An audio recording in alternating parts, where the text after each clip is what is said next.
제가 오늘 성탄절 말씀을 헤롯의 거짓말 이렇게 한번 적어봤습니다. 여러분 추기경이 김수환 추기경님이 그분이 독일에서 유학하신 분이거든요. 그러니까 언어를 몇 가지를 참 잘하셨다고 제가 들었어요. 그런데 어저께 23일 날 조선일보에 어떤 기사가 실렸냐면 여러 나라의 말을 잘한다는 소문을 듣고 기자가 과거에 여쭈어봤다고 합니다. 지금은 돌아가셨습니다만 추기경님 여러 말을 하신다는 것을 저희들이 들어서 알고 있는데 김수환 추기경님은 도대체 어느 언어를 제일 잘 말하십니까? 물론 독일에서 유학하셨으니까 독일어를 그래도 잘하지요. 이런 답변을 기대하고 아마 기자가 물었던 모양입니다. 그랬더니 김수환 추기경 그분이 뭐라고 답변하셨냐면요. 어느 나라 말을 무슨 말을 제일 잘하느냐고요. 내가 제일 잘하는 말은 거짓말입니다. 그렇게 얘기를 하셨다는 거예요. 그러면서 기사 제목이 내가 잘하는 말은 거짓말. 그 기사 제목이었었어요.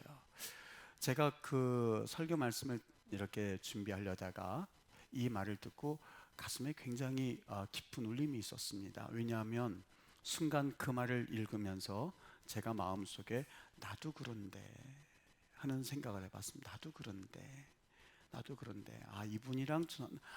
이분도 별로 크게 다를 바 없구나, 나하고 똑같구나 하는 생각을 하다가 순간 아차 싶었습니다. 왜냐하면 똑같은 게 아니라 이분은 좀 달랐습니다. 왜냐하면 김수환 추기경님 그분은 자신은 제일 잘하는 말이 거짓말인데 이렇게 말하는 것을 당당하게 말할 수 있었던 반면에 저는 그분이 그 말을 하기 전까지는 감히 그런 말을 할 만한 용기가 없었던 사람이구나 하는 것을 느꼈기 때문에 그렇습니다.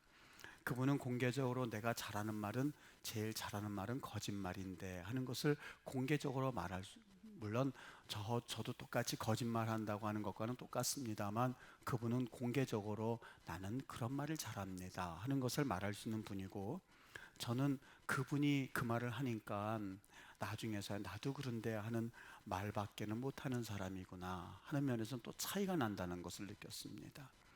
그렇다고 해서 여러분 이 말을 가지고 다른 데 이용은 하지 마십시오. 우리 목사님 참 거짓말 잘해 이렇게는 이용하지 마시고요. 왜냐하면 이 말은 저하고 하나님과의 고백과 같은 말이기 때문에 다른 사람의 말을 엿듣고 그걸 퍼뜨리는 것은 좀 나쁜 거죠.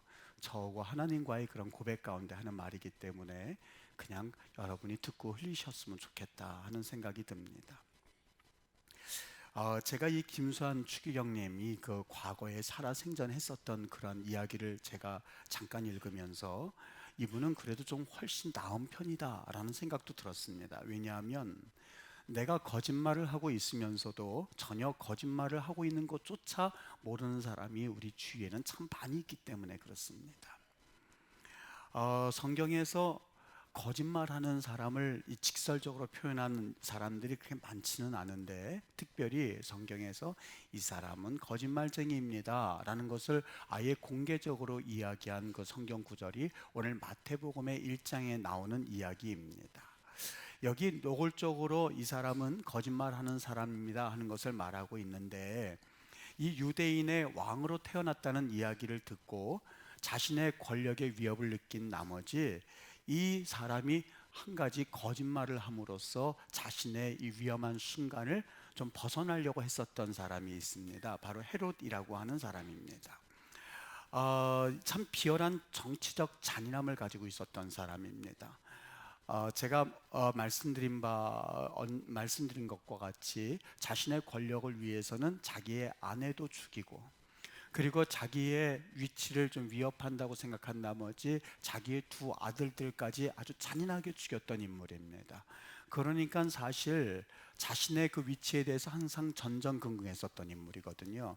그리고 그의 출신지는 우리가 잘 알고 있는 것처럼 이두메 출신, 다시 말하면 에돔 출신의 사람이었습니다.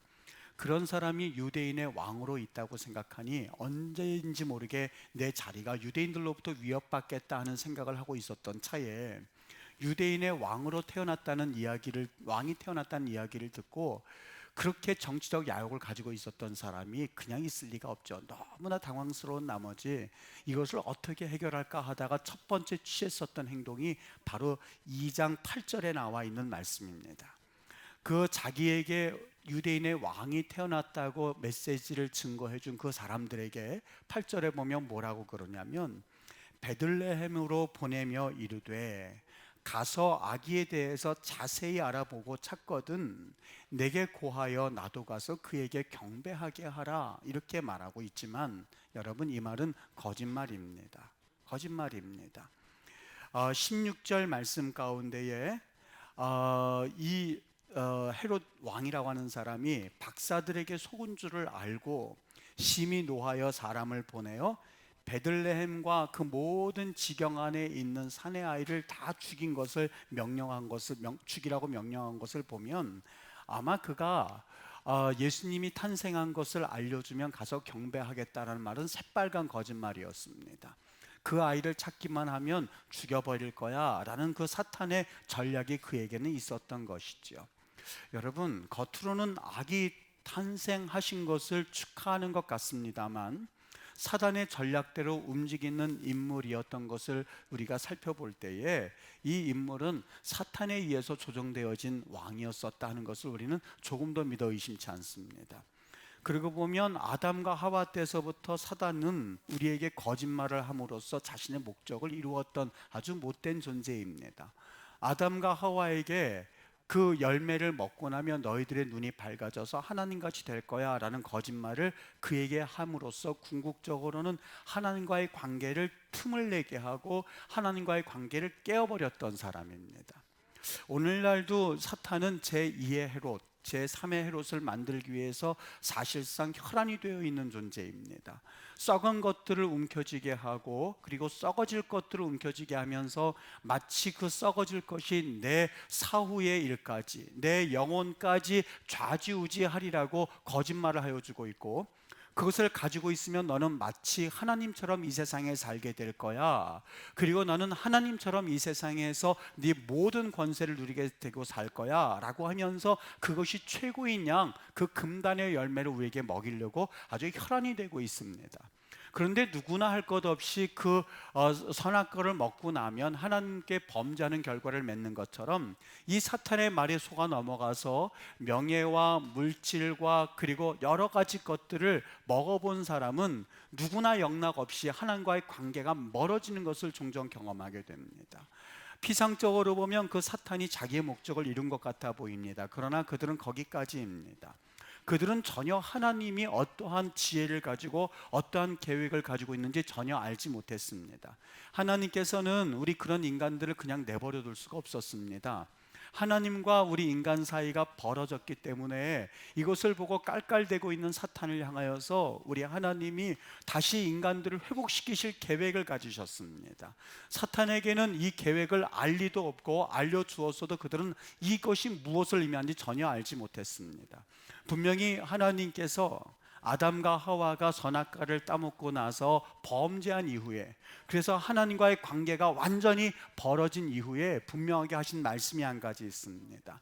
창세기 3장 15절 말씀에 내가 너로 여자와 원수가 되게 하고, 내가 너라고 하는 것은 바로 사탄을 말합니다. 여자라고 하는 것은 여자의 후손에게서 태어날 그 어떤 후손들을 의미하고 있는데, 여자와 원수가 되게 하고 내 원수도 여자의 후손과 원수가 되게 하리니, 여기에서 여자의 후손이라고 하는 것은 바로 후에 태어나실 메시아 예수 그리스도를 의미하지요. 그 여자의 후손은 내 머리를 상하게 할 것이요 너는 그의 발꿈치를 상하게 할 것이니라. 여기에서 발꿈치라고 하는 것은 여러분, 발꿈치를 상한다고 해서 죽는 사람은 없습니다. 아주 조그만 상처를 의미합니다. 다시 말하면 너는 예수님을 십자가에 못 박을 만큼 죽음의 권세가 굉장히 큰 줄 알고 예수를 끝내는 십자가에 못 박게 될 거야. 너의 권세는 죽음이라고 하는 엄청난 권세를 가지고 있는 것 같지만 그거는 아무것도 아니야.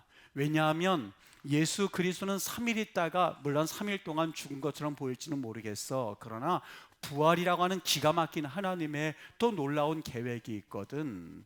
너는 그 계획을 가지고 그 여자의 후손 예수 그리스도를 잠깐은 발꿈치를 상하게 하는 것처럼 상하게 할지는 모르겠지만 너는 머리를 짓이겨지게 될 거야. 너의 나라는 끝이야. 예수님이 십자가에 못 박히시고 다시 부활하시는 날, 그분은 3일 동안 발꿈치를 상하는 일을 당할 수밖에 없지만 너의 나라는 그때부터 끝나는 나라가 될 거야 라고 하면서 하나님이 정말 지금까지 보도 듣도 못한 기가 막힌 계획을 말씀하셨습니다. 그런데 사단은 그 어둠의 권세는 그것을 깨달을 만한 지혜도 없었고 깨달을 만한 귀도 없었던 겁니다. 분명히 그 말씀은 사단도 들었습니다. 그런데 사단은 그것을 도통 이해할 수가 없었던 것이죠. 그리고 나서 그 첫 번째 말씀을 하고 나서 그 다음에 신약에 이루어서 그 하나님의 계획이 그대로 이루어지게 되었는데, 그것이 바로 예수님 탄생 사건이었습니다. 여러분, 이 일을 위해서 아름답게 쓰임받은 사람들이 있었거든요. 그 사람들이 오늘 우리가 읽은 동방의 3명의 박사들이었습니다. 물론 그 동방의 박사들이 3명이었는지 4명이었는지 전혀 확인할 길은 없습니다. 우리가 일반적으로 3명의 동방 박사라고 하고 있습니다만, 그들은 과거 바벨론에서 별을 연구하는 사람들이었습니다. 목사님, 그들이 어떤 별을 보고 메시아가 태어난다는 것을 어떻게 알았으며 그들이 무슨 방법으로 그것을 알았겠습니까? 우리는 알 수가 없죠. 여러 가지 추측이 난무할 뿐입니다. 아마 유대인들로서 그들이 별을 연구하고 있었을지도 모른다라는 설도 있고요. 어떤 사람들은 포로로 바벨론에 끌려갔던 유대인들이 바로 이 메시아에 대한 예언을 그들에게 말해 주었고, 그 동방의 별을 연구하던 사람들이 이 이야기를 마음속에 받아들여서 그 별이 나온 것을 보고 아마 왔을지도 모릅니다 하는 의견을 우리가 추측하고 있을 뿐입니다. 하여간 그 동방의 박사들은 그 별을 보고 쫓아서 왔습니다. 그런데 저는 이 말씀을 가만히 보면서 오늘 본문의 말씀을 들으면서 이렇게 한번 묵상해 본 적이 있습니다. 왜 하필이면 하나님께서는 그 동방의 박사들을 쓰신 것일까? 가까운데 분명히 유대인들도 있었고 그리고 수많은 사람들이 있었을 텐데 무엇 때문에 저 동방의 박사들을 써서 그 예수님이 태어나신다는 그 별을 보고 그 먼 길을 오게 하셨던 것일까? 그 이유가 뭘까 하는 생각을 해봤습니다. 여러분, 그 길로 온다고 하는 것 자체가 사실 무모한 길입니다. 왜냐하면 동방에서부터 변방의 유대까지 온다는 것 자체가 엄청난 자신의 희생을 요구해야 되는 일이었거든요. 하여간 어떤 희생을 담수했든지 간에 그들이 예루살렘까지 왔습니다. 그리고 남쪽으로 한 20km 정도 진행을 하여서 베들레헴까지 도착을 했습니다. 다시 그 길을 돌아가기 위해서는 예루살렘으로 돌아가서 그리고 동방으로 가야만 머나먼 길을 가야 되는데, 너무나 감사하게도 그 헤롯 왕으로부터 기가 막힌 제안을 받습니다. 박사님들, 만약에 당신들이 예루살렘을 거쳐서 베들레헴으로 가서 그 메시아를 보고 나거든 나에게 말씀해 주십시오. 나에게 그 정보를 주기만 하면 내가 예루살렘에서 당신들이 다시 돌아갈 만한 모든 여정을 책임질 뿐만이 아니라 모든 것들을 다 제공하겠습니다.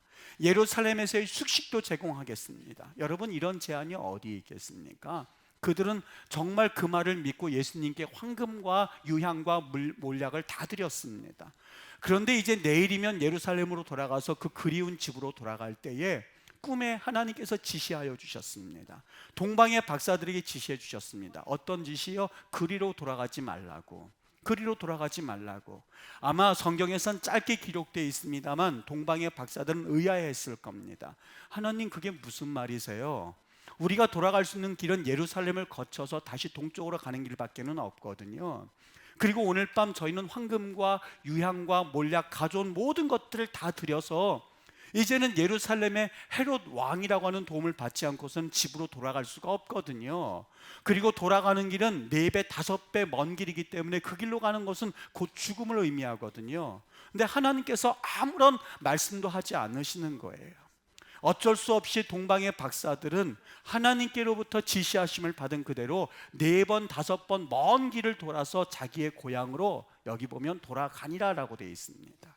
우리 이 말씀을 보고 나면 아이고, 동방의 박사들 무사히 잘 돌아간 것 아니겠습니까? 라고 말씀하고 있습니다만 그렇지 않습니다. 헬라 말에 돌아가니라 아낙소레오라고 하는 그 말의 의미는 그들이 잘 돌아가서 그 집에 안착했다는 말이 아닙니다. 오늘 우리 국어 성경에 고국으로 향하니라라고 되어 있는데 그 아낙소레오의 그 어감의 의미는 그들이 잘 돌아갔는지 돌아가지 않았는지 그것을 말하는 것이 아니라 그들이 고국을 향해서 발걸음을 옮겼다는 말에 초점을 두고 있는 말입니다.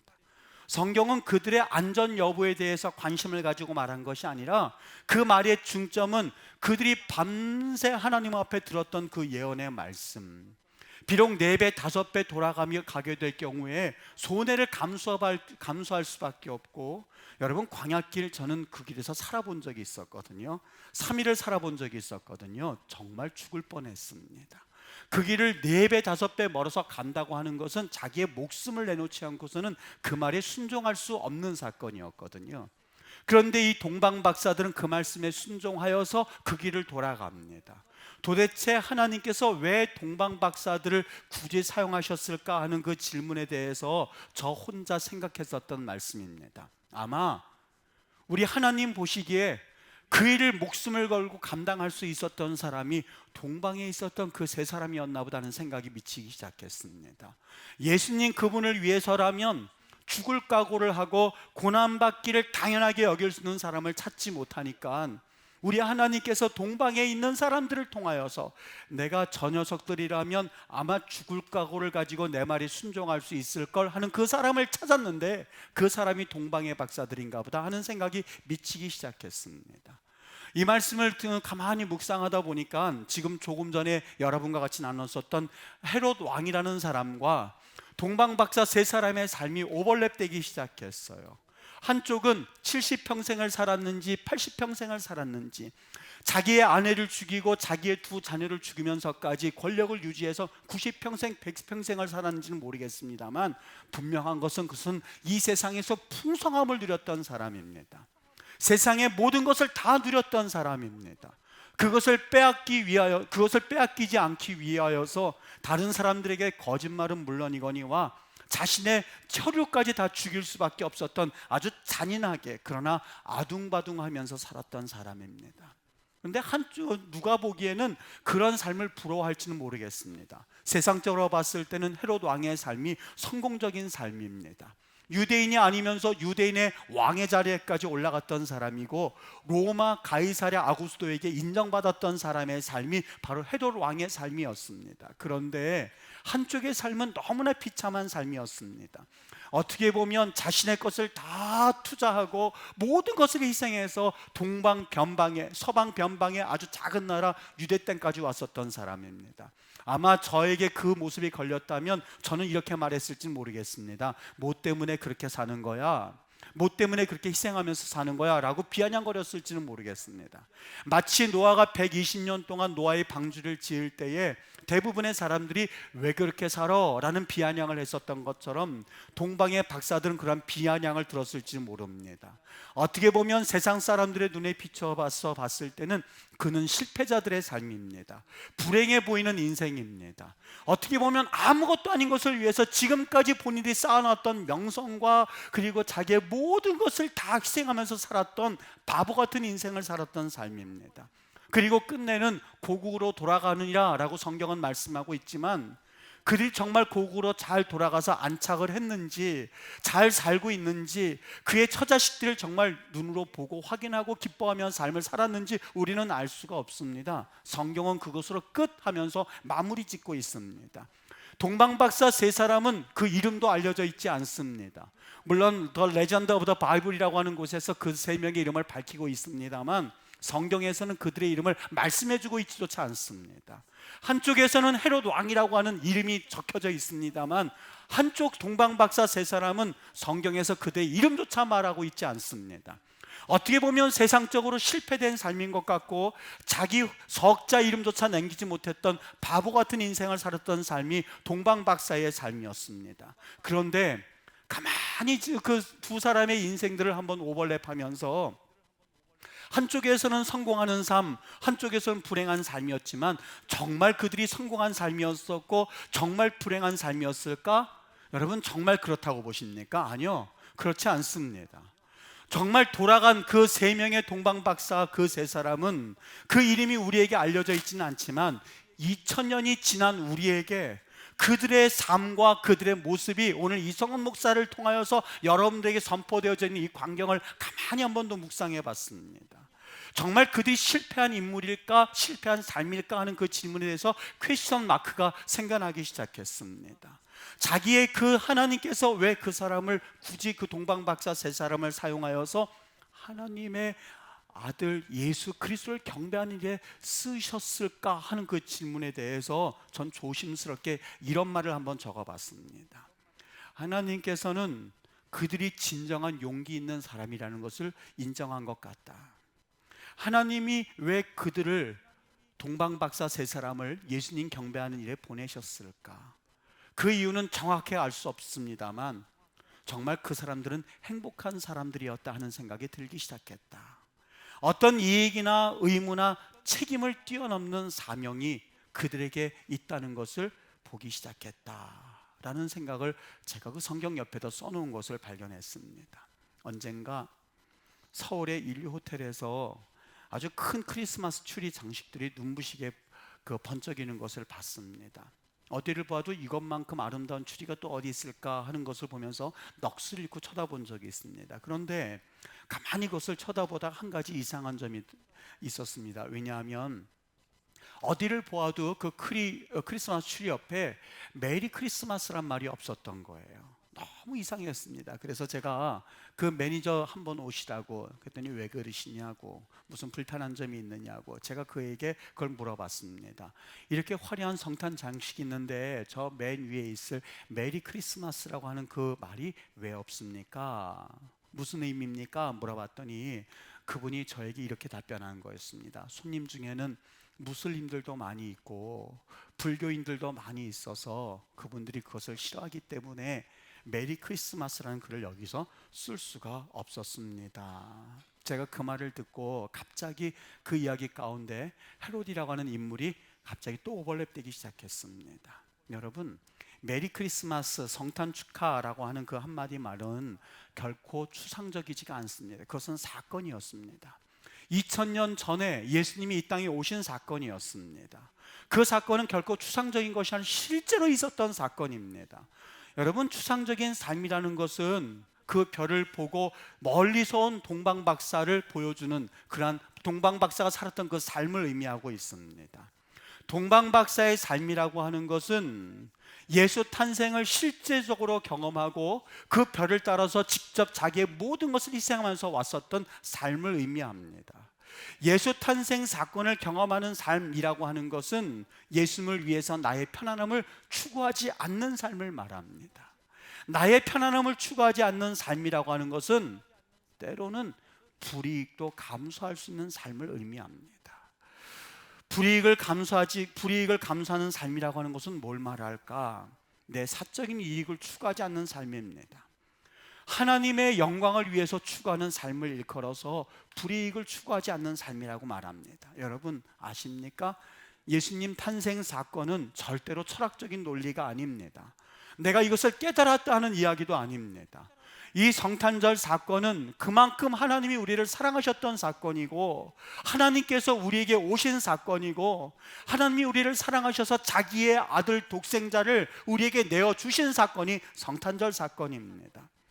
저는 오늘 성경 핵심 말씀 가운데서 다른 길로 돌아가니라 라고 하는 말을 보면서 이 헤롯 왕이 이런 말을 합니다. 박사들에게 속은 줄로 알고, 박사들에게 속은 줄로 알고. 무슨 얘기냐면 헤롯이 보기에는 저 박사들, 동방박사들 예루살렘으로 와서 베들레헴에서 태어나신 그 아기 사건을 나에게 말해준다고 하고 거짓말했어, 이렇게 보고 있었다는 거예요. 그러나 정말 그렇습니까? 아니요.